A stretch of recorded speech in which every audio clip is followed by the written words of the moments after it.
Good afternoon, everyone, and welcome to this spotlight being offered by the IUPUI Center for Translating Research into Practice. My name is Steve Vieweg. I serve as the Associate Director of the Center. It's a pleasure to welcome you here to this special edition of a spotlight that we're calling Sue and the City. So we're so glad that you're here to join us to celebrate the amazing career of Sue Hyatt.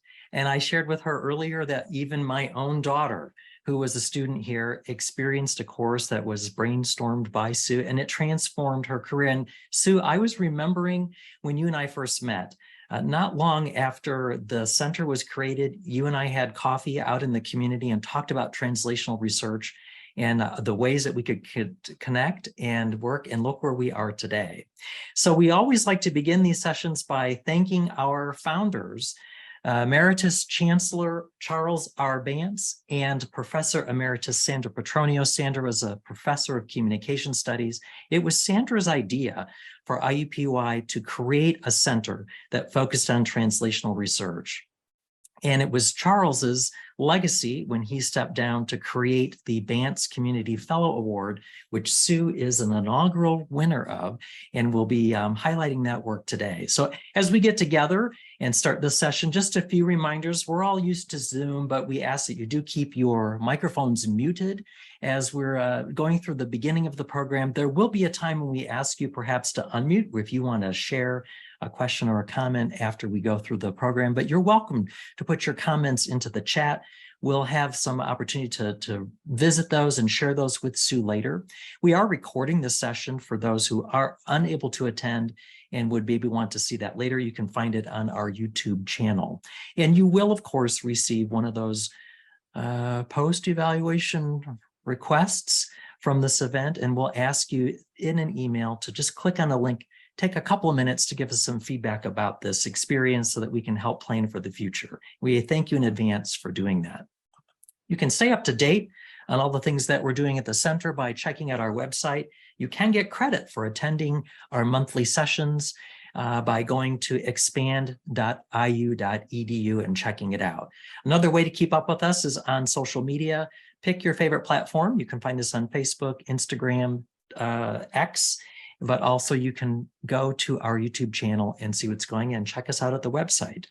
We are also very pleased to highlight our translational scholars and the works that they do on ScholarWorks, our partnership with the library here to make journal publications available to you easily at one place and at no cost to you. So for example, you can click on our highlighted Sue Hyatt. You can see all of her works that relate to her work there. You can also click on the university ScholarWorks site to find out about all of the translational scholars as well as the other scholars here on campus and access their work. So please take advantage of that opportunity.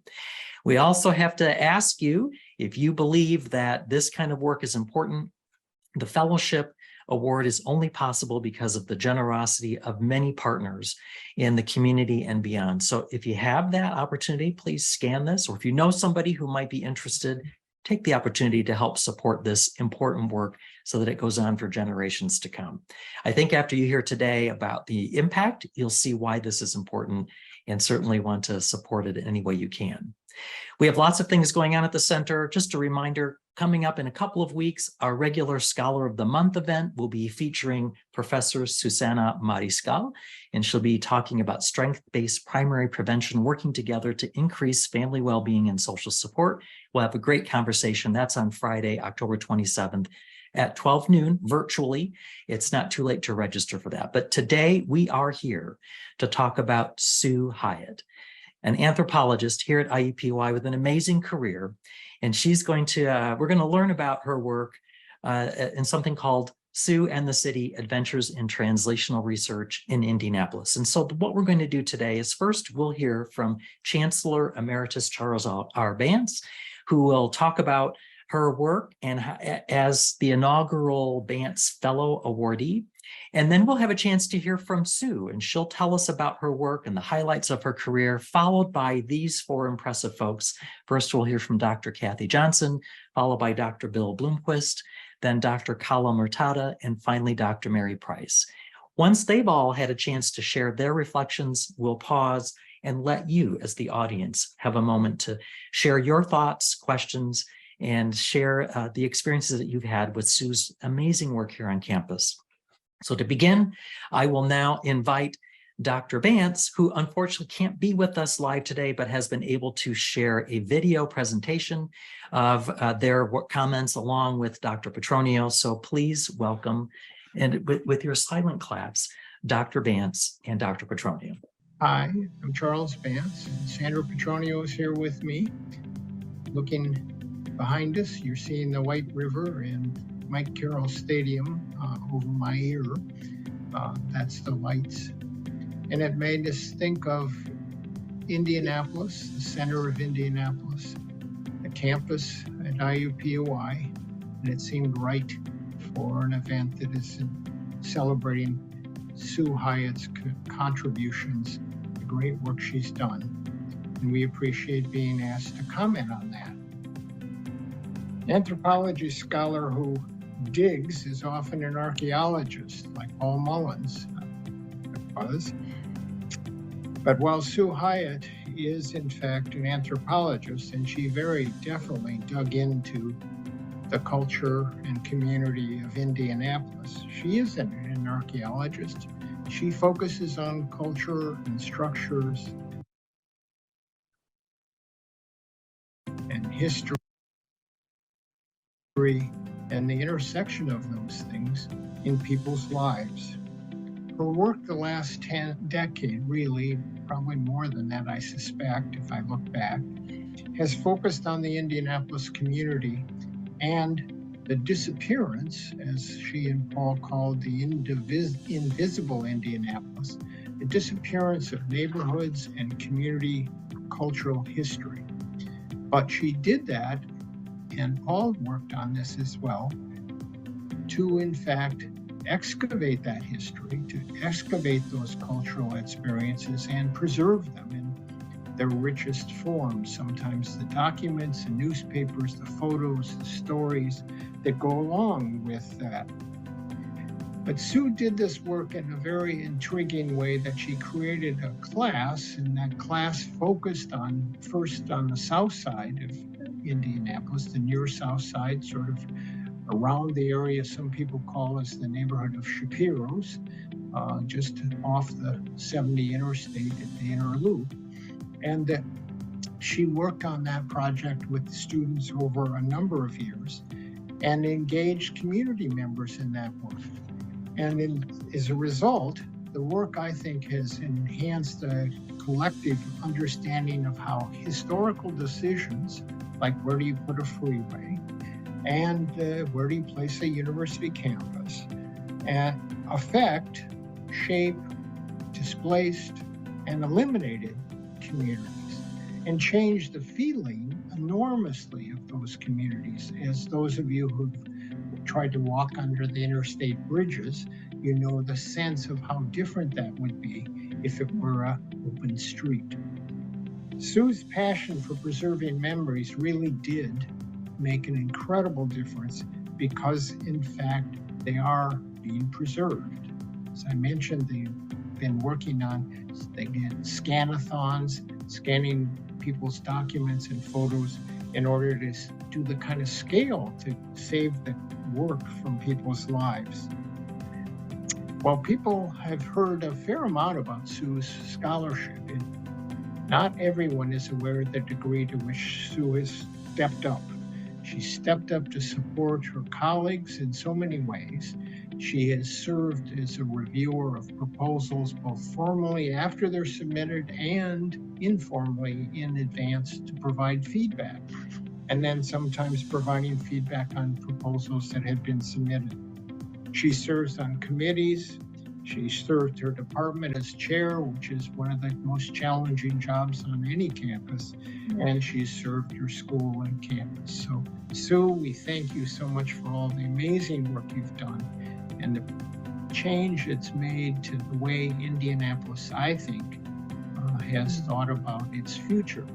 And certainly it affected how people have been thinking about the next set of changes to the interstate. So thank you so much for the work. Thank you for supporting, sharing the translational mission, and thank you for so engaging our students in this process. Thanks much, and we wish you the best.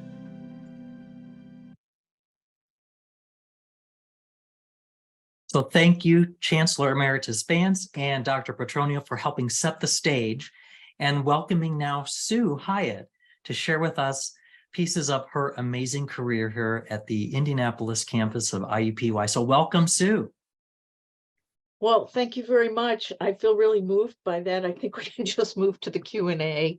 I'm looking here, and just the people that I see here, students from some years ago, current colleagues, my friend Irma McLaurin, who I went to college with and grad school, so many people, and I'm really touched that you came to see this. So I guess I should start sharing my screen now. Whoops, share screen, okay.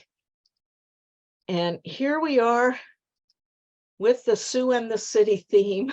I was going to play the music from Sex and the City, but I think I don't need any more technological challenges. So you all get the reference. So here we are. Here's a photo of us taking off to go to the field, very determined with our clipboards. Taking off from the anthropology department to go to the community. And that has always been my favorite thing about teaching in IUPUI, is taking students out of our normal classrooms and into the city, because the city is an incredible classroom in and of itself. It's an incredible laboratory. I just wanted to go back a little bit in time and talk about how I worked as a community organizer for 8 years in Chicago, 81 to 89. And then I went back to UMass to do my PhD. And that Chicago experience really informed the way that I teach, and the way that I do most things in my life, through a kind of collective orientation, involving people, hearing different people's stories. This, you can see a picture, if you look carefully, of me with Harold Washington, who was mayor of Chicago in the 1980s when I was there. Unfortunate hair day for me, but it's a very treasured memory. Now, everybody who's ridden with me knows what my car looks like, that I always, whenever I'm teaching off campus, which has been, I would say, a good percentage of semesters, I have snacks in the back of the hatchback, and in the back seat, I have all the supplies we need, because the revolution depends on large paper and Post-its and on snacks. And so these are some community meetings, a class. We always have this kind of brainstorming and asking people for their contributions to what we're doing. So here's a map of Indianapolis. The pink dots represent the neighborhoods that I've taken students to do ethnographic methods classes. You'll notice they're fairly close into the center, because we have to leave the campus, drive to wherever we're going, and then have the class time there, so we can't be too far away. But I always have taught every one of these classes, except during the pandemic, out in the neighborhoods that we're working in. I think Steve and Chancellor Bantz gave a good sense of what translational research is, but the part of translational research that I love is that it's community engaged, and that it makes a difference in people's lives. And I'm also going to talk about students, because I think it makes a huge difference in students' lives. And the students who have been in these classes with me, they've been in touch with me now. Some of them for 10 years, some of them for 15 years, some of them for 5 years. It really creates a tight bond. And sometimes they also stay in close touch with people from the neighborhoods. So what have we learned? Well, one of my goals in teaching these classes out in the neighborhoods is to show students that neighborhoods as we see them today are a very recent invention. That's always the case. And these neighborhoods have been formed through historical processes like redlining, urban renewal, highway construction, the expansion of our own campus, suburbanization, and waves of migration and immigration. It was my colleague, Paul Mullins, whom I'll talk about at the end of this talk, who mostly worked on campus expansion, but his work certainly shaped the way that I began doing my work when I came to IUPUI. So we've looked at the processes that are produced and are reshaping our neighborhoods, learning about South Side redevelopment plans. That was in 2022. The lasting impact of I-70 on the South Side, pressures of gentrification in Mapleton Fall Creek. And then on the right, 2 photos from a very memorable project about the impact that the 2012 Super Bowl had on the city. So I'll talk about that in a minute too. So structural problems, affect all cities, and community-based organizations and neighborhood organizations are working so hard to address these issues. They're overwhelmed and underfunded, but we always received a warm welcome and a lot of help from our community partners. And I think people loved the students. I hope we have some community partners on the call who can talk to this, because I think people want to have their stories told, and people don't get enough opportunities to tell those stories. This is a recent story about huge companies buying up single-family homes in Indianapolis, which has hugely affected our rental market, and access to affordable housing has increased evictions. And that is not something I've worked on or the students have worked on with me. That's a recent issue, but it's an example of the kind of large-scale issue that affects neighborhoods. On the lower left is foreclosures and abandoned homes. We did work on that issue. And the map in the middle, that's an issue that we've worked on around food deserts and chronic health problems due to poor nutrition, and then poor sidewalks or no sidewalks. And I'll talk about that project too. So I went back into my memory bank and into my old hard drives and folders, and finding some of this stuff was a little bit of a challenge. But I came to IUPUI, started in January 2005, and in spring 2006, I taught my first ethnographic methods class. We collaborated with an organization called ONE, Organization for a New East Side. It no longer exists, but at the time they were partnering with legal services to do a program that was kind of an early warning program for foreclosures and trying to prevent foreclosures. The East Side was kind of on the cutting edge of the foreclosure crisis. So even 2 years before 2008's collapse of the housing market, there were huge issues around vacant housing and foreclosure on the East Side. Look how young I look there, my goodness. So we worked on this project, which was called Saving Homes in 46201. On the far in the left, you see students in a bus touring the neighborhood. We always have walking tours and sometimes bus tours of the neighborhoods that we're going to be working in.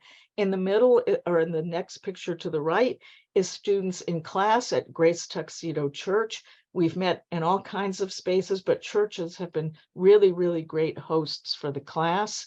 On the last 2 on the right are students doing door-to-door surveys. We surveyed every house on every block in this particular neighborhood, Grace Tuxedo. And here we, at the end of every class, we always have a reception for people in the neighborhood where the students can talk about their work and present it. We can see some posters here that the students did. Those stayed on display at that church for, I think, maybe months and not maybe even years after the course was over. This map that you see, Grace Tuxedo Park, that was a map that was compiled with all of the data that the students collected about the prevalence of non-owner occupied rental and vacant homes. In 2009, we moved a little further east to a neighborhood that's called Community Heights. And we worked with the Community Heights Neighborhood Association there. We met in a different church, Arlington Baptist Church, which you can see a picture of us on the left.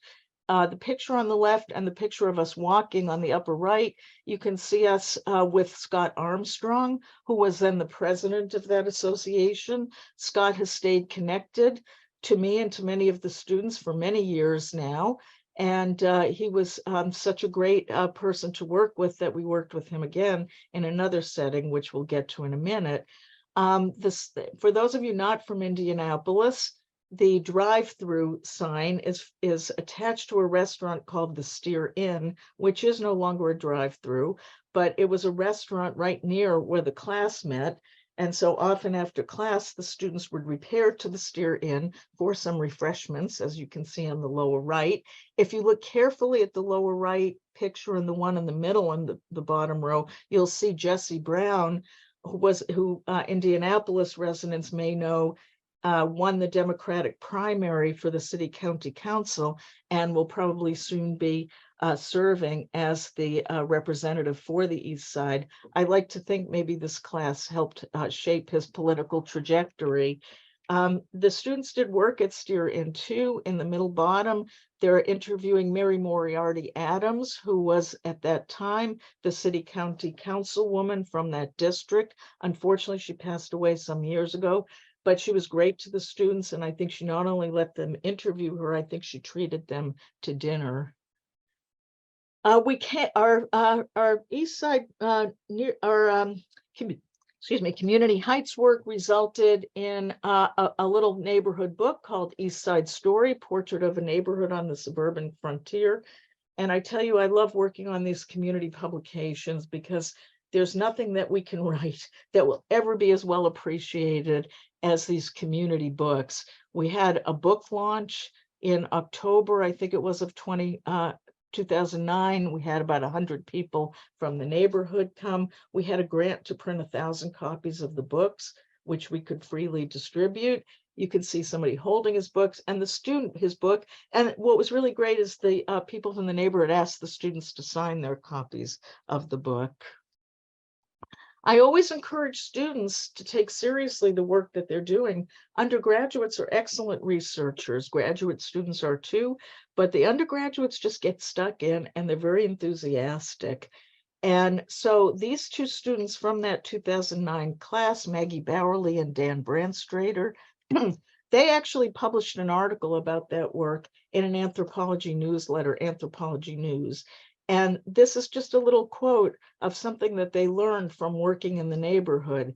When we drive along 16th Street, a major thoroughfare that traverses the entire city, we now know that when it passes through Community Heights, it functions as an invisible social boundary, differentiating the homeowners in older brick bungalows to the south from the renters concentrated, in the north.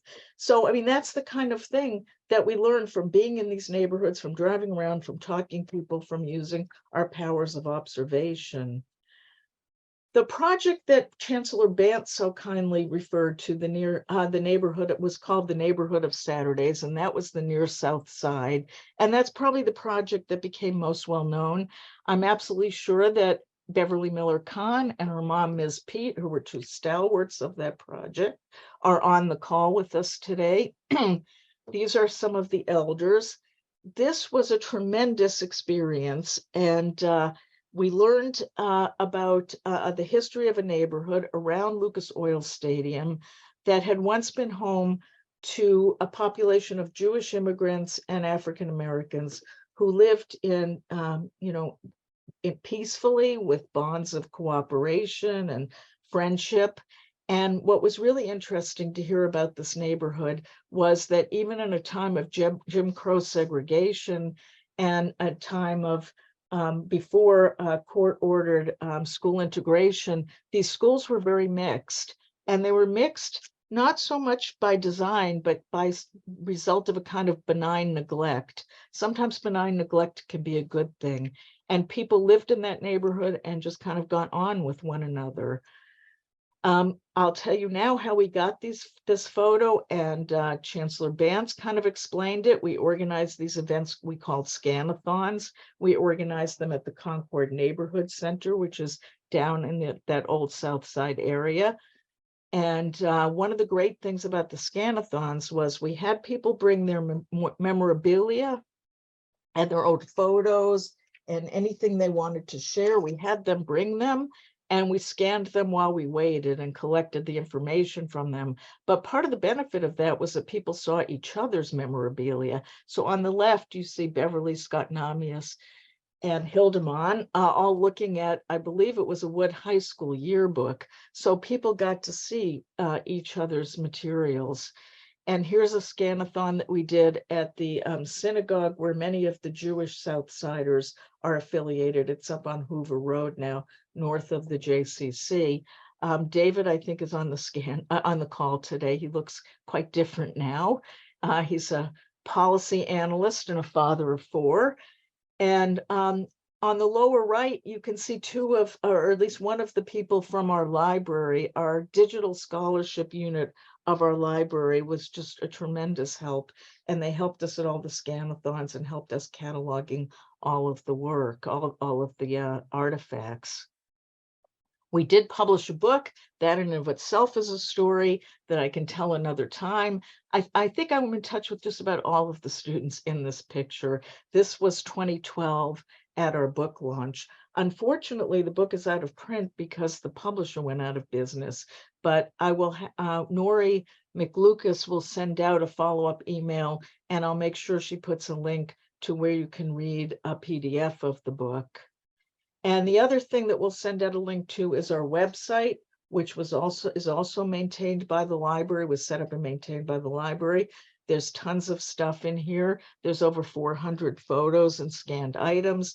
There's links to a lot of media about the project. And there's even a link to an oral history play that we performed about the history of the neighborhood. 150 people came to the JCC to see that production. Not quite ready for Broadway, but the students did a tremendous job. And Sharon Gamble, who some of you may remember from WFYI, our local public radio station, she served as our narrator, which was really kind.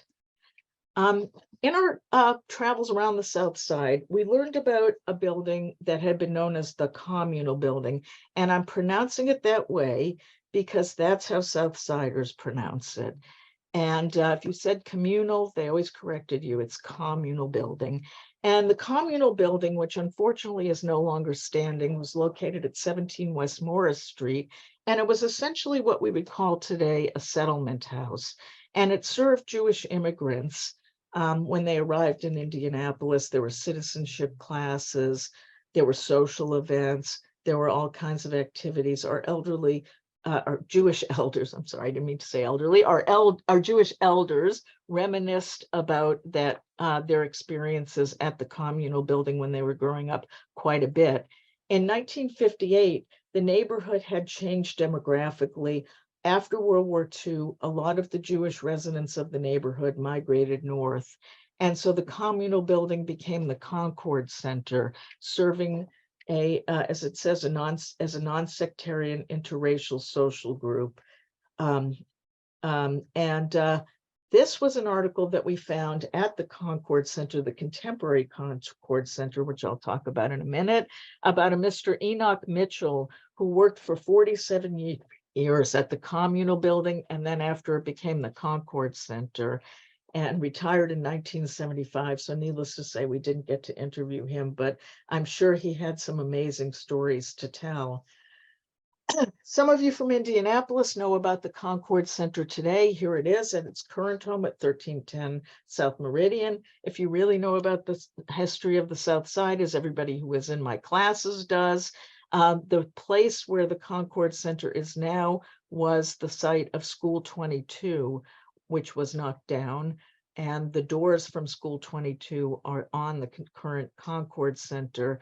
The School 22 was the source of many stories that we heard about going to school in an integrated class and having integrated classes. This was our ethnographic methods class, which we held at the Concord Center. Classes were held at the Concord Center in 2010 and 2011 as well, when we were doing the original Neighborhood of Saturdays project. We went back in 2020, and unfortunately, as you'll all know, in March of that year, the class was, had to go online because of the pandemic, but we had a good 6 or 8 weeks there. And one of the great things about holding classes in these community settings is neighborhood residents stop by all the time. Sometimes I invite them, sometimes they just come by. Up the upper center picture is a picture of of like a panel of former Southsiders, former and current Southsiders actually, talking about the neighborhood with the students. That Southside project was very generative and produced some other projects. Madupe Labode, who was a former colleague in museum studies, her class in 2014 created this traveling exhibit called Split But Not Separated, about the story of how the neighborhood recreated and rediscovered their bonds after I-70 was constructed and split the neighborhood and displaced many, many people. And we had an opening for that exhibit, and it was on display for a bit at the Concord Center. And there we all are. And in 2016, Paul Mullins and I, who at that was the year that we were the Bantz Community Fellows, that was 2016, 2017, we kind of launched our year of activities at the Concord Center with this event called Homes Before Highways, Communities Under the Exit Ramp. And we invited people to come, about 100 did, to talk about what the impact of I-70 had been on those South Side neighborhoods. One thing that the students commented on and that I also found interesting was the fact that people referred to things as being under the highway.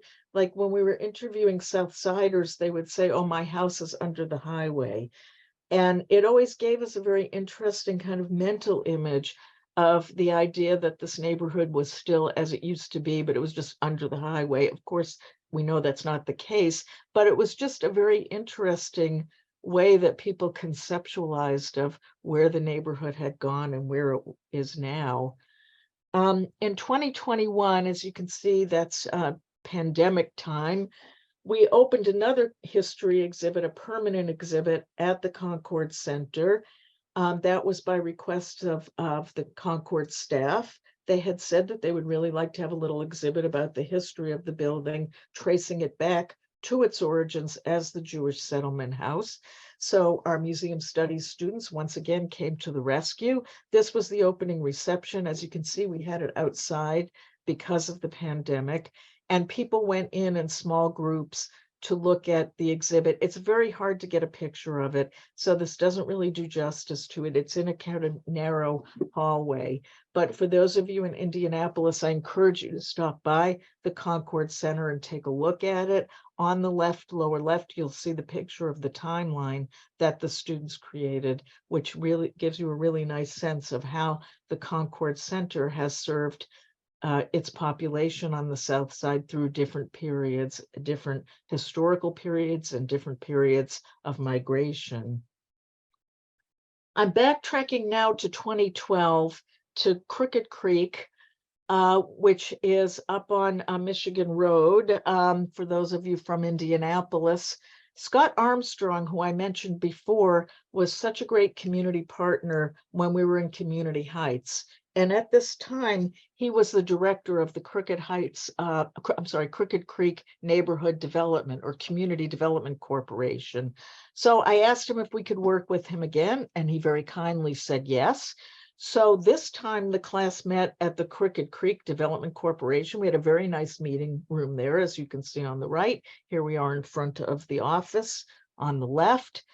We did a mapping project as part of our work that semester. This was my first foray into community mapping. And through the Polis Center, I got connected to someone named Wansu Eam, and he might be on the Zoom today too. I was just in touch with him yesterday. And he allowed us to be beta testers for a program that he was developing called Mappler. And Mappler basically allowed us to turn smartphones into GPS locators. And so what we would do is download the app, and they would set up a map for us. And then you could go and mark particular points in the community that we wanted to look at on the map, as you'll see in a minute. And for each of those points, you can click and see a little description of that site. Here are the two maps that were created using Mappler. Here are some students presenting their work. The walkability one was really interesting because, as you all know, if you're in Indianapolis, this is not a walkable city, and there's a lot of neighborhoods that do not have good sidewalks or do not have any sidewalks, which was kind of startling to me when I moved here. And while we were rummaging around Scott's office, which he very generously let us do, some students found a pile of walkability surveys that had been done with senior citizens by the AARP in 2010, so 2 years before we were there. And they asked Scott if they could work with the surveys, and I think he was delighted to have them do so. And so they took the surveys and created this map of walkability. It's not live. This is a screenshot, so I can't click on the points, but I can send out some links to some of these maps later on. The map on the right, we were looking at the lack of full-service grocery stores along Michigan Road and the prevalence of predatory lenders, which was another issue that I've looked at in my classes. We had our community reception, as we always do, at the CDC office. Again, we got a very nice turnout from the community. And then 2015 to 2018, we moved to Mapleton Fall Creek, which is kind of a neighborhood, sort of mid-north neighborhood. That's a very interesting neighborhood. It's undergoing a lot of changes. Now there's a lot of pressures from gentrification. This was our walking tour. And I think in 2015, the 2016 student projects were particularly interesting. No offense to any students who may have been in the other classes, but we had a grant for the 2016 class and the 2017 class. The 2017 class was taught by my colleague, Wendy Vogt, who had the students do some really interesting digital stories. And the grant was to focus on health disparities.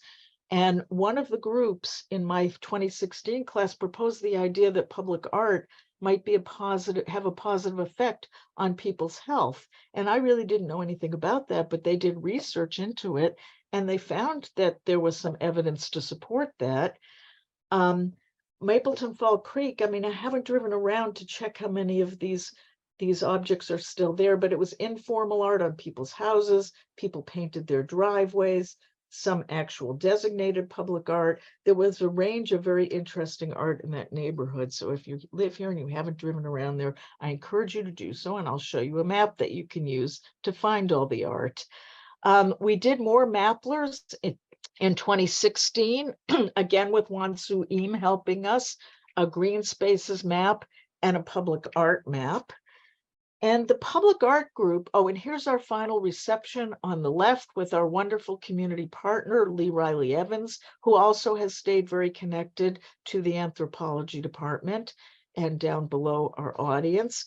On the right is Lee Riley Evans, Wendy Vogt, one of our former grad students, Erin Donovan, and me, and we're presenting on the work that the classes did on health disparities for the granting organization.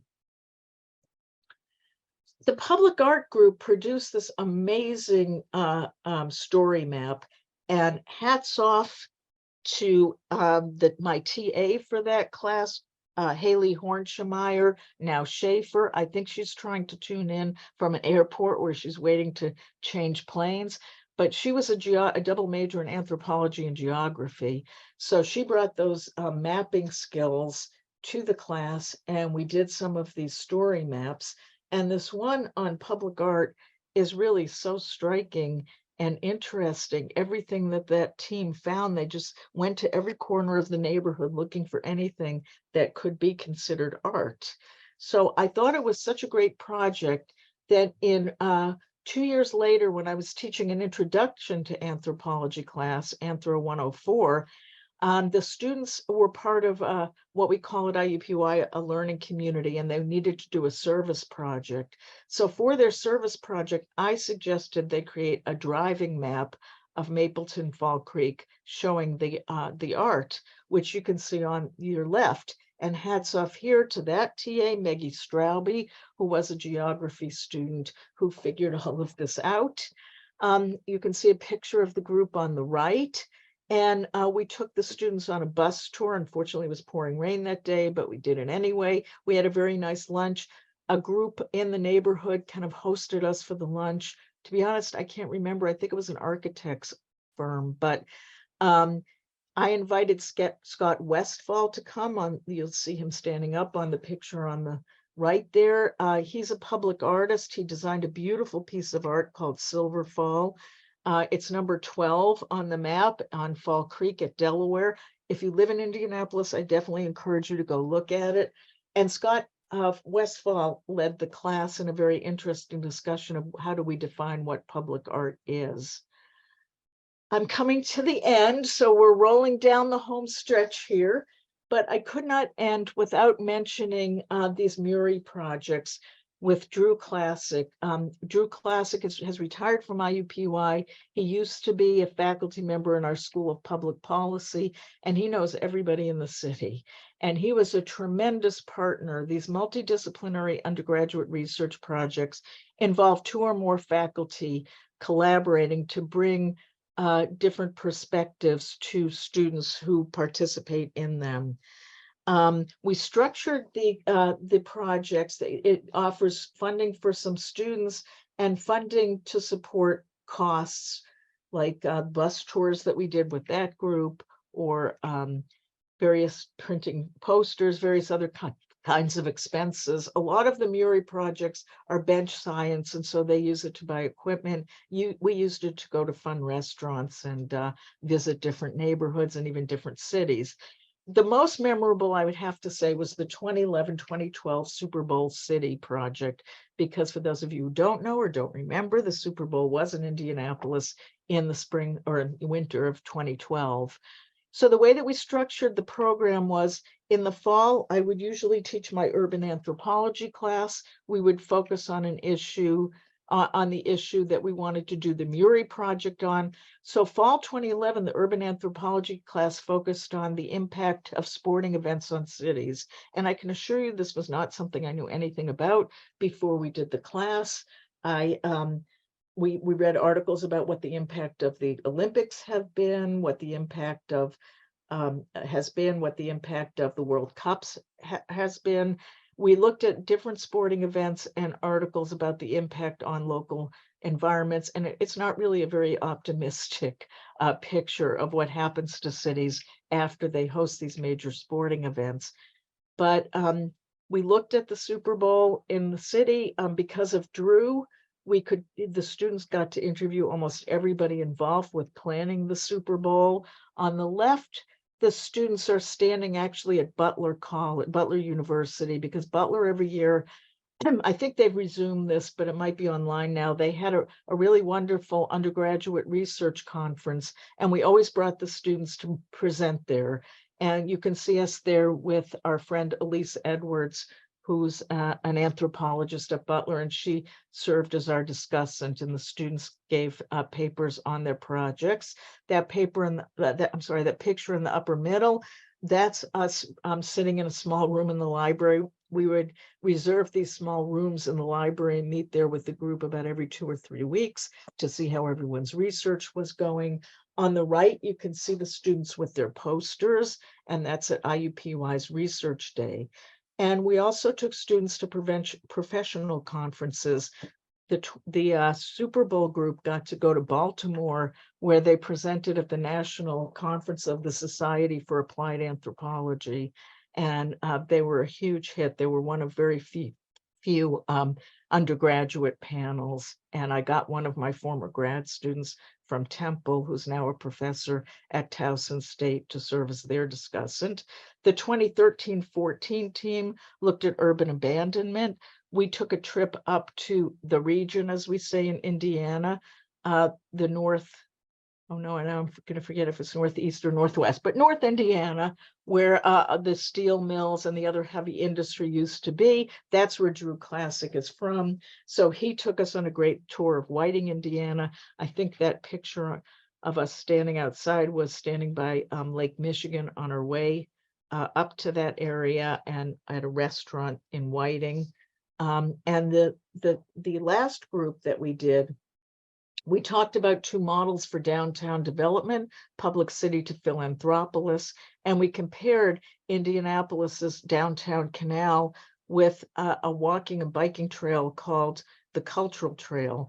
The canal was wholly funded by public money, And the cultural trail was almost entirely funded by philanthropic money, or at least the lead came from a philanthropic organization here. So we compared that. You can see on the right, we were on a trip to Cincinnati.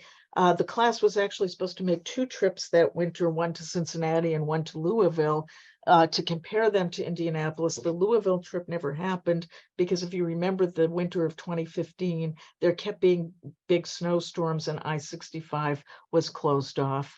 That group also, upper picture of them at Butler at the undergraduate research conference, and this picture with the posters at Research Day.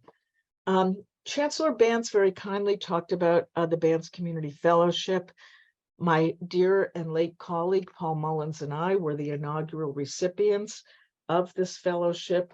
Paul had done extensive work on the west side of Indianapolis and on the history of the campus and the neighborhoods that used to occupy the space where our campus now stands. I had done all these community projects and particularly the South Side project. So we brought them together under this umbrella we called Invisible Indianapolis, which was about seeing the hidden histories of neighborhoods, how neighborhoods have been shaped by interstate construction, redlining, all of these kinds of larger forces. Unfortunately, Paul passed away this past spring as a result of a brain tumor, and we all miss him tremendously. He had a huge impact on me and on my work. The last thing I wanted to say is that we could not be deterred by the pandemic. I taught urban anthropology in the spring of 2021, entirely online. We did a project we called COVID and the City. Big shout out to Samantha Riley, who put together this beautiful website for us. It's just www.covidandthecity.org. Again, we'll send out these links. And these projects, I just finished writing an article for publication about these projects. Every time I look at them, I can't believe how good they are. We never met in person. We were only on Zoom, but students went out, they mapped neighborhoods, they analyzed visual artifacts of the coronavirus era. They wrote blogs about their experiences in the pandemic, and they created predictions of what they thought the city would be like post-pandemic. Really cool project.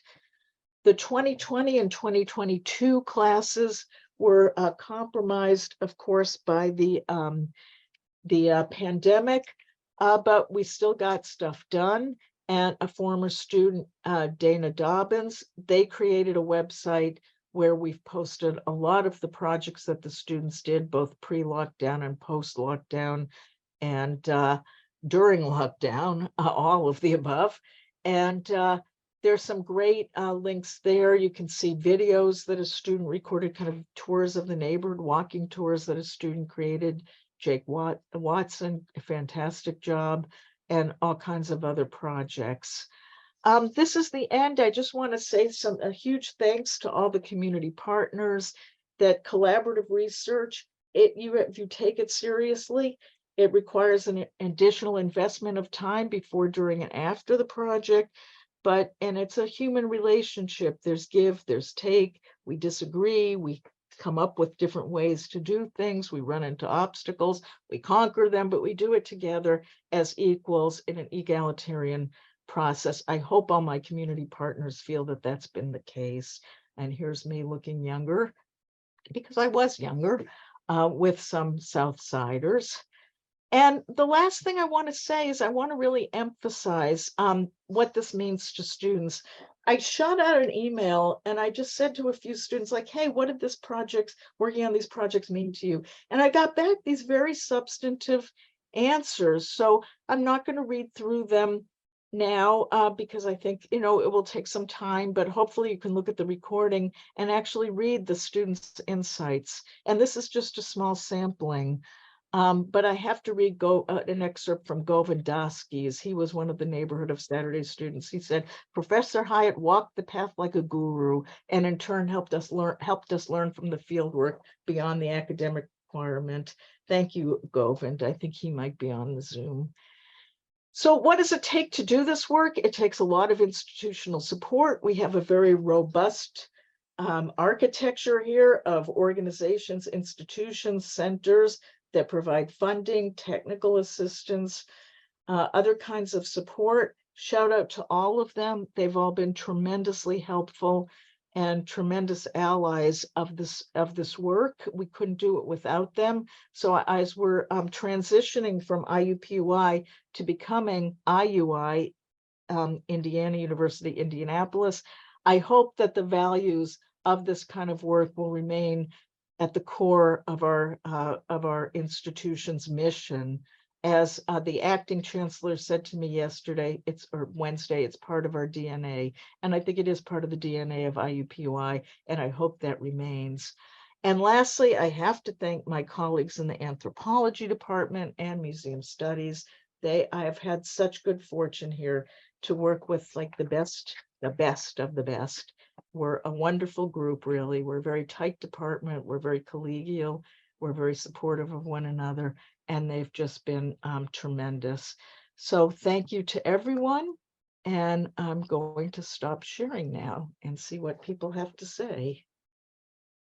Wow, thank you, Sue. That was amazing. You can see lots of virtual clapping going on, and you'll have a chance now to look at the comments and see that there's a lot of love, a lot of appreciation, and some follow-up from things that you were talking about. And we now, as I will remind folks who've joined us, we are going to ask 4 of our esteemed colleagues, Sue's colleagues, to share some reflections before we open it up to folks in the community.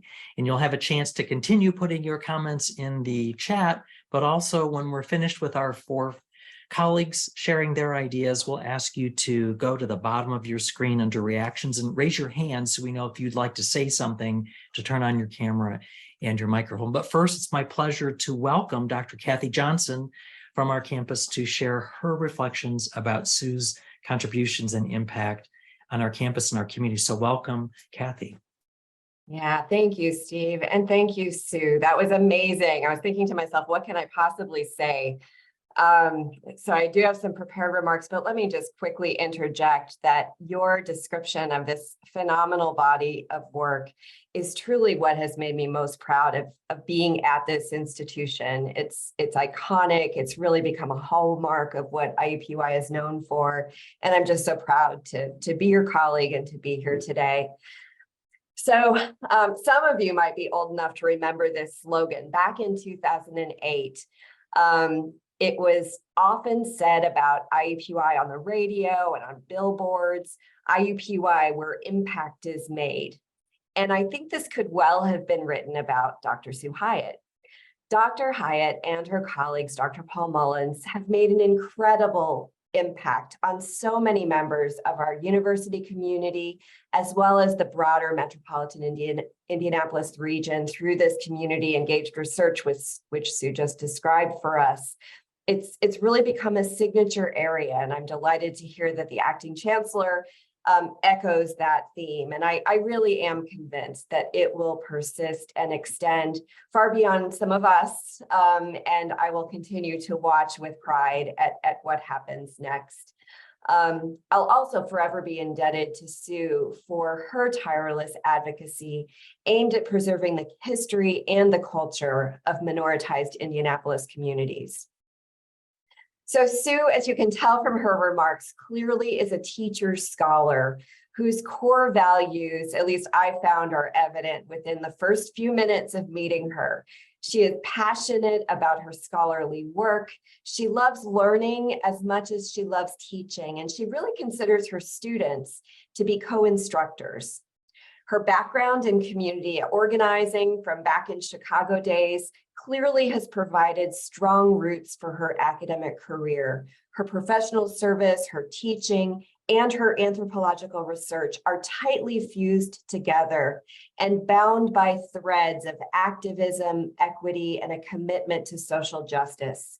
Students invariably, as we've seen, are transformed through learning with her, through developing skills in interpersonal communication and cultural humility as they practice ethnographic research techniques. And her teaching extends far beyond the classroom. She is perhaps most in her element, as we've seen when taking students into the community to develop their research skills. And she has been an incredibly active research mentor, as well as practitioner of service learning. So today, the focus is particularly on Sue's work with Paul as the inaugural Charles Bantz Community Fellows. Many neighborhoods in Indianapolis have had their unique histories and cultures illuminated through the Invisible Indianapolis Project, which is extended far beyond the life of the fellowship to include regular blog posts. And I really recommend that all of you check it out. I lose hours sometimes, just reading their posts. The research reflected on this site is such a point of pride for IUPUI and our legacy of community engaged scholarship. And I also so appreciate the contributions of so many students to the work, students whose lives have been fundamentally changed due to the roles that they have played in helping to bring these stories to light. So many students beyond IUPUI's borders have benefited from Sue's legacy as a teacher. When I first began serving in the role of Executive Vice Chancellor for Academic Affairs about 8 years ago, Sue first invited me to one of my favorite end of the semester celebrations, those associated with the Inside Out Exchange program. Now, Dr. Lori Pompa established this program at Temple in 1997 to bring college students and persons who are incarcerated together in semester-long courses in order to mutually learn from each other as peers. Sue brought this program with her from Temple and has helped to expand it by training other IUPUI faculty to teach through the model. I've had the great fortune of being present to hear both the IUPUI students and their peers. Most recently, I think it was from Dove Recovery House. They shared how they're thinking about education, about the criminal justice system, and about societal inequities has been transformed through their experiences together. These stories were gripping and filled me with a deep conviction that this program must be deeply integrated into our curricula. The slogan of the Inside Out program is social change through transformative education. And that, just like the Where Impact is Made slogan, could easily serve as bookends for Sue's career, a career marked by impact, by transformative education, and through catalyzing social change. Sue, I will miss you greatly, and IUPUI will not be the same without you, but the seeds that you have planted have already taken root and grown swiftly. I have no doubt that the legacy of your work and the work done in collaboration with Paul will outlast all of us here. Thank you for all that you've done for so many, and I wish you all the best in retirement.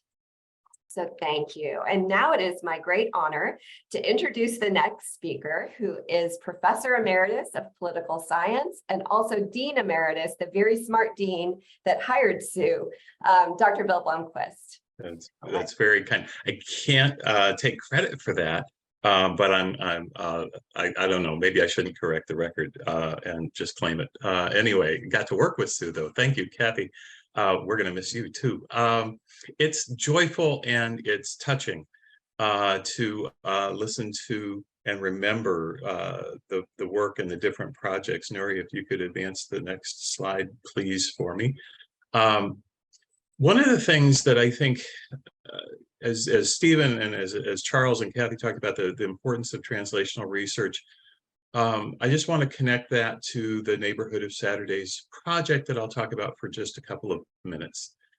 This project, which Sue told you about and has sort of surfaced and resurfaced in different variations over the years, is an example of the fact that none of us does translational research. None of the scholars at IUPUI or elsewhere who do translational research do it alone.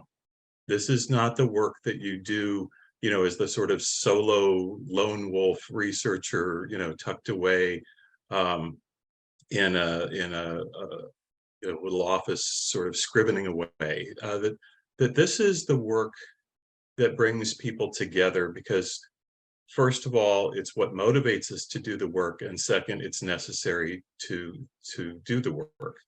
And so Sue's work brings people together.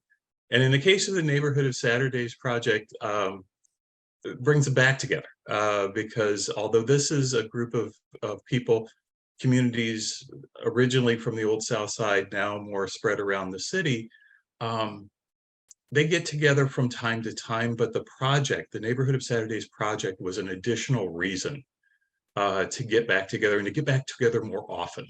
So during especially that couple of years when the project was at its most active, these were former residents, former neighbors who were seeing each other sort of again and again, this time with students and talking about their experiences.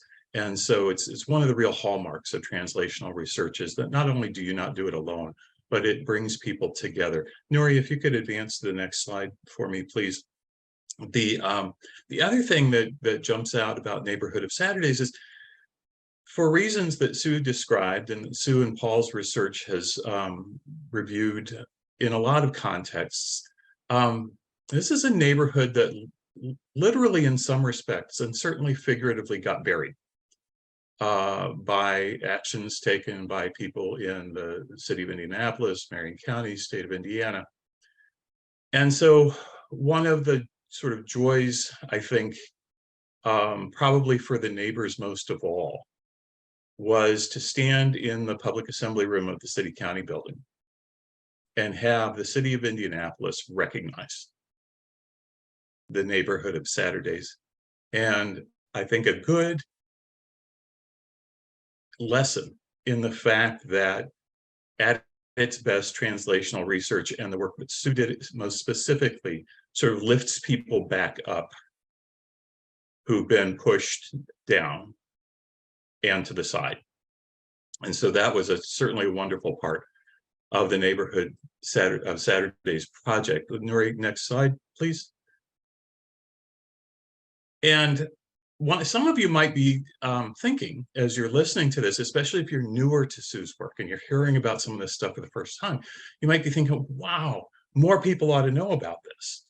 And one of the other things about the Neighborhood of Saturdays project was it was the subject of the On Religion column in the New York Times. And the columnist Sam Friedman came to Indianapolis and sort of met with the different congregations and told that story. So it was an opportunity, you know, not all of Sue's work, not all of the projects, not all of the students drew national news media attention, but this one did, and rightly so. And it was one of the things that you can, you know, if you wish, I only clipped out a little excerpt of the beginning of the column here, but anybody who can get behind the paywall at the New York Times can just, you can search any combination of these things. You can search the columnist's last name, Friedman, and just search Friedman, Indianapolis, and this is the first thing that'll come up. So we were delighted to see Sue's news, the New York Times covering the Neighborhood of Saturdays project. Nuri, if you could give me the next slide, please. And this is also, I think, my last one. Yeah, the note I want to end on, and then hand off to the wonderful friend and colleague, Carla Murtada. To me, when I look at all of the projects and the student engagement and the community engagement, and all this, a word that comes out is integrity. Because this is work that Sue has done and done for years and in multiple parts of our city and with dozens of students that has these characteristics. Students are not cheap labor. They're given opportunities and they're genuinely involved as collaborators in the work. Residents are not lab rats or test subjects. They're treated respectfully and they're genuinely engaged in researching and telling their own stories. And then, as you heard Sue talking about, as she was describing the work, the campus itself, through work like this, becomes seen in the community as a trustworthy partner. And given our history, which Sue and Paul could have told you about at great length, That's not always how we've been perceived, but thanks to work that Sue and her students have done, it's helped build that perception for us. So thank you, Sue, for doing all of those things and for doing them with that level of integrity. And now it is my pleasure to hand off to the wonderful Dr. Carla Murtada. Well, thank you so very much, Bill. And I've got to start with the whole idea of a little bit of historical context, because it's so important. You know, back in 1970s, in the 70s, the then Chancellor Maynard Hines put together a list of all the community engagement activities from IUPUI. And Hines' documentation kind of shaped IUPUI's positionality and mission to serve Indianapolis. And you were right on point, Bill. You know, we didn't have a very good reputation for community engagement at all. In fact, it was just the opposite. But since that time and the expansion of IUPUI schools and leaders, you know, the campus has enlarged its scope in research, in teaching, in creative activity, and this notion of civic engagement. So the history of advancing community engagement has attracted world-renowned scholars and those who deeply understand and actually take this mission seriously of community engagement, translating research into practice, making a very big difference in terms of how and with whom we work. Sue is one of those world-renowned scholars. When we think about that, she also knows how to take young people as collaborators to restaurants. She knows how to feed them and make sure that they enjoy a good meal. And this is not in the Greek Isles, this is at the restaurant called the Greek Isles. But whether here in Indianapolis or over on the British Isles, which is where Sue has also spread the message, we know that she is clear about paying attention to those stories that clearly are left out of the community's purview and narrative. If you look at the PowerPoint behind her right now, she is emphasizing a key point about what we should take very seriously, almost an urgency, if you will. It's not just a question of adding new stories to the record, but of understanding how history gets configured in such a way that particular stories are left off in the first place. As an African American, I'm very familiar with this, as are other communities as well. And Sue wouldn't let that just rest. She said, let's make a difference. So the question marks and makes us reflect. Whose story gets told and whose stories are omitted? Whose stories are omitted? And that's a critical part of that work. When an ethnographer goes in and does the work with community partners, we begin to find out whose stories are told and whose are omitted. I've been recently reading a book that came out a number of years ago by Linda Nelson, and she said To Improve the Academy was the name of the book. And she said, we have to weave promising practices into the university. And some of those practices include interpersonal awareness, that's Sue Hyatt, intrapersonal awareness, Sue Hyatt, understanding that curricula needs to change, Sue Hyatt, transformation of inclusive pedagogies, and you know what I'm going to say, but also inclusive learning environment. Sue would make that point whether she was doing the Inside Out program or classes right in the community.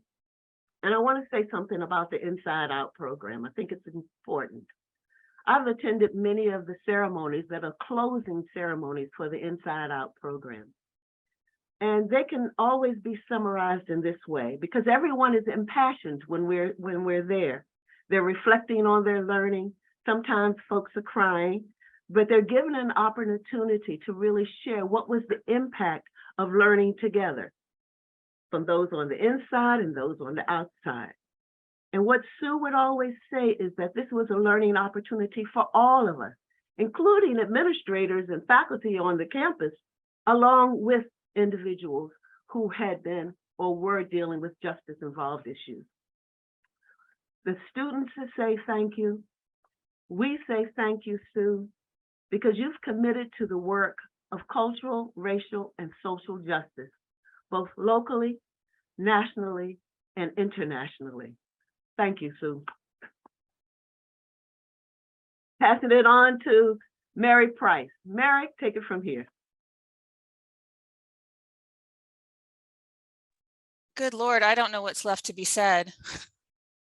This is super intimidating, and it's such a privilege to be here and be invited back since I'm no longer part of the IUPUI campus. And so it's bittersweet both to celebrate Sue and to be in this space with all of you today.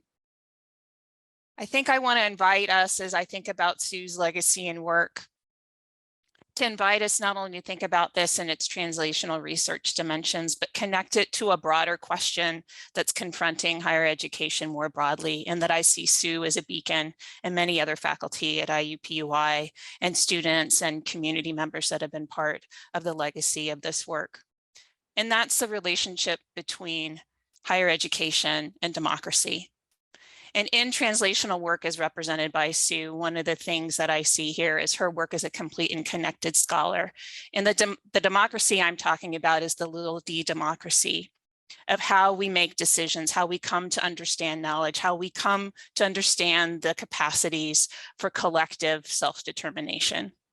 And if in each of the stories and vignettes that both Sue and my colleagues have shared so far, I hope you can hear inside of that the importance of how do we name what the issues are that confront us? Who gets to have a say in that? How do we determine what the potential solutions are? And then do we have the skills and abilities to build power to move solutions forward?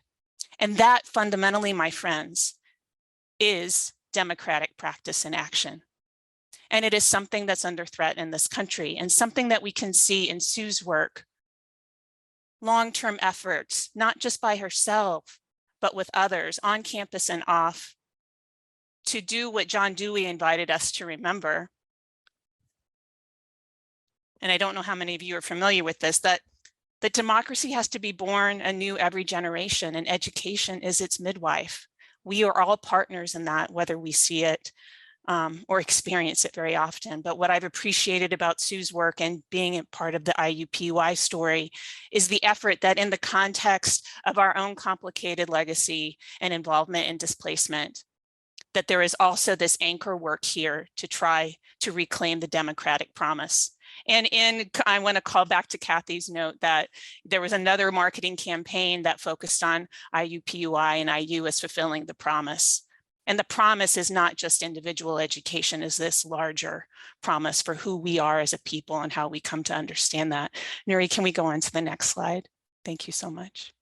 And so in the couple minutes that I have left, I wanted to invite us to think about Sue as an example, among others, including Paul Mullins, who's on the slide as well, of Sue as an example of the complete and connected scholar. The complete and connected scholar was coined in the mid-1980s by Eugene Rice as a way for us to rethink about the nature of higher education and of faculty work and what it's constituted, going against the grain of the ivory tower and individual faculty pursuing a love of knowledge and doing that in isolation, right? It could have benefit, but it was isolated work. The complete scholar here refers to faculty and a faculty member that develops a sense of the way in which different forms of scholarly work are interconnected and enrich one another. How many examples have you heard today inside Sue's story of that interconnection? And that within this completeness, the goal ultimately as a career objective unfolds over a lifetime of work. So too we see in Sue's story. The connected scholar engages in scholarly work that provides interactive and integrative connection with students, larger communities, and the university mission. In the stories and vignettes that you've heard already today, that journey of the complete and connected scholar is part of Sue's story arc. not only of like Ann, but also Ann Belcher, who's in the slide that you see here, and Paul Mullins, among many others who are actually in the space today. And it's represented in the neighborhood of Saturday's work, among many other projects. It's not only, as you see in this book, it's not only an example of technically sound collaborative ethnography. It's an example borne out and bore fruit in terms of digital scholarship through the digital repository that was created, and which residents co-created along with students, graduate students, and Sue. It was a co-mentoring and co-learning space where she and community elders and graduate students and undergraduate students came together. It is all of these things. It is fundamentally integrative work. We can go on to the next slide, Mary. I want to leave you with two things. As part of her larger work with Inside Out, another dimension of the work of complete and connected scholars is they don't focus on disciplinary boundaries. They break through them in all areas of their work. A single activity can bridge research, teaching, and service. Inside Out, the neighborhood of Saturdays, Invisible Indianapolis are also examples of these, and they point to us the importance of lifting up the liberal arts inside our technical work. Some forms of knowledge cannot be written. They have to be expressed in other ways, and in some cases, knowledge is about self-knowledge and being able to claim an identity and express oneself. Sue gave space to that in her teaching, and that is excellence indeed. I want to close by another example from Inside Out, and hopefully I'm not going to ruin my friendship with Sue. We can go to the next slide, Nuri. Is that inside some of the work that she did, the collaborative work that she did with Inside Out, this is from 2021. She would invite students to think about and express themselves through poetry. And this is an example.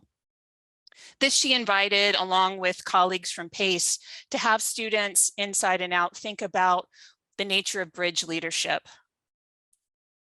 Bridge leaders are people who can bridge the gap between communities to solve society's problems. And so when you think about students in reentry, students who have been so marginalized that they may not see their own humanity and their own capacities, the ability to give voice to that, and also for outside students to challenge some of their prior assumptions, it's really, really powerful. And then one of the poems that you see, 3 poems here, 2 are by students, and the 3rd is by Sue. And Sue, don't get mad at me. I know you didn't want me to show this one, but I find it so powerful because, again, part of the power of education is vulnerability. Complete and connected scholars make themselves vulnerable. And Sue has done that for us here. And so I close with her poem, The Footbridge. Nobody ever thinks about footbridges, small and wooden, often broken down things. They are almost invisible, blending in with the overgrown grasses and rushes that surround them. But when you stand on that bridge and look down at the rushing water below, you realize that it's only because of this modest, slightly decrepit, worn out structure that you've been able to make it safely from one side of the river to the other. And then you are grateful. May we all be bridge leaders. Thank you for showing us the way, Sue.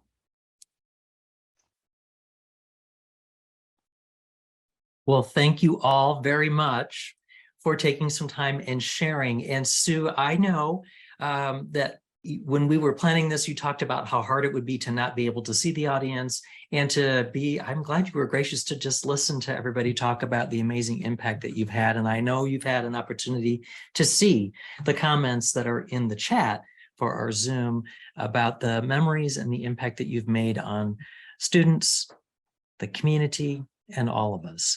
And we have a few moments before we would want to end this session altogether to invite anybody in the Zoom audience that would like to share a comment as well beyond what we've already heard. And we would ask you to, if you can, to go down to the bottom of the screen and raise your hand so we know that you'd like to say something. And as you are, please continue to put your comments into the Zoom chat. And that's an awesome place to thank Sue for the things that she's done and to recognize this amazing work. As you're getting ready to think about that, I hope that we're all setting the right intention about continuing this great work. as we listen to this today and other days, where we celebrate the work of translational scholars that are community engaged, that are partnering with students and community folks to identify issues and then generate knowledge that can help us solve complex problems in our community, that this is a piece of our campus. It's a part of the fabric, and that we want to continue that. I don't think it can just go away no matter who's here, because it's so impactful. And so I appreciate everyone saying that this is a piece of who we are, and this is what we endeavor to do, and will continue to do so. So are there any other folks here that would like to take a moment to make a comment? This is your chance. If I could just say something for a minute, I just want to really give a heartfelt thank you to everybody. There are people here that I haven't seen and heard from in years. I can't believe they're here. Jen Wingate is here, somebody I know from England, my old friend Tessa Pollard from the UK, Fran Roisman. I mean, amazing. This is amazing people. I just wish we were all physically in the same room. I just really want to thank you for the generous comments. I really feel very moved by them. The former students who are here, even some current students, I think might have hopped on. I'll send out, or Nori, and thank you so much for everything, Nori. She'll send out the link to the Neighborhood of Saturdays website, and you can get the New York Times article there and a number of other media interviews and the oral history play and all kinds of resources. We do need to work on getting the book reprinted. I saw it flash by that IU should pay to have the book reprinted. Anybody who's interested in working on that with me, please let me know. That's something I'm really, that's going to be my first project when I retire, is there needs to be some corrections, and then we want to update the book with an addendum to, kind of fill in the story of what's happened since then. So just thank you, everybody. I guess the Ms. Pete isn't going to speak at the moment, but thank you for being here, Ms. Pete. Well, and we're glad to hear, we have been talking in preparation for this about what happens in retirement. And you did mention like having some jobs. And so it sounds like updating this book would be very welcome. So I'm glad that you've committed here in a live recorded audience that you'll make a commitment to do that. And can That's awesome. IU commit to helping with the funding for that reprinting? We could set the intention for that, Sue. I don't know that any of us can make a project, but if we just all put it out there, then perhaps there'll be a way for that to happen. You never know. My brother know. and sister are also here. Thank you, Josh and Judy, for being here. That's really nice. If you see people who look like me on the screen, that's them. So do you see a question in the chat there that says, Sue, based on your experience, what's the most important principle that we need to keep in mind to improve neighborhoods in Indianapolis? What would you say? Tough one, but I would say to always involve the people who live there in creating whatever the solutions or options might be.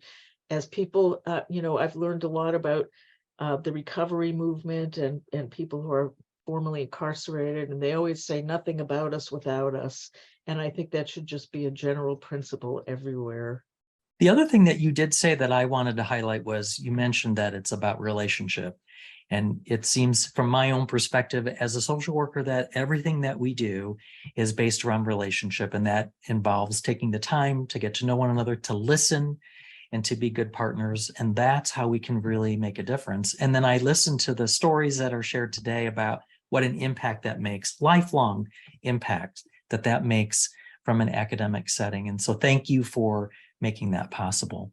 So Jennifer Erickson has raised a hand. So please go ahead, say something. I just wanted to publicly acknowledge Sue's amazing mentorship. I'm just up the way in Muncie, Indiana at Ball State University, and Sue started mentoring me before I even came here. She was at a conference when I got the call from Ball State offering me the job. And because she was in Indiana, somebody hooked me up. I was very familiar with her work. And as soon as I started coming here and I learned about her neighborhood projects, I started trying to institute something like that here in Muncie. And she came and gave a talk to my students. And she has been so generous to me as a mentor, even outside of the IUPUI network. And I just want to say thank you, Sue, because in so many ways. She also has stepped in to be the president of the Society for the Anthropology of North America, and she is strengthening that organization, as you can all imagine, beyond measure. And so I just, I appreciate everything she's done for IUPUI and wanted to chime in that her work goes beyond even IUPUI. And so thank you, Sue.